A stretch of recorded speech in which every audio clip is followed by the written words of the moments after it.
สวัสดีจ้าทุกคนสวัสดีตอนเย็นเด้อสบายดีพี่น้องสวัสดีตอนเย็นเด้อจ้าสิพาชมอยู่รอบๆบ้าน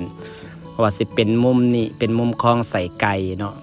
อันนี้ก็สิเป็นมุมคลองใส่ไก่ที่เราเพิ่งเห็ดมาเนาะจากกำลังเริ่มปลูกหญ้ากำลังเขียวกำลังเดินระบบน้ำพี่น้องจากมุมคลองใส่ไก่แล้วเขาก็สิพาเบิ่งมุมน้ำตก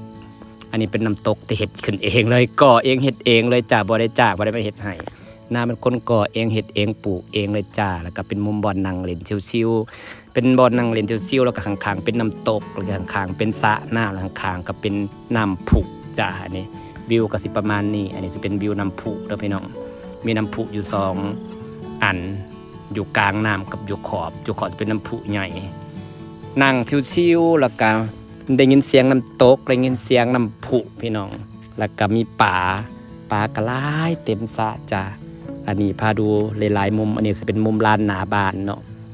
ก็จะมีไซเกาหลีเป็นกำแพงเด่นๆไปเลยอันนี้ก็จะเป็นมุมรั้วบ้านจ้าเป็นจังใดสวยบ่จ้าพี่น้องจ้ากับความทุ่มเทของข่อยเฮ็ดเวียกแต่เช้ายันค่ำ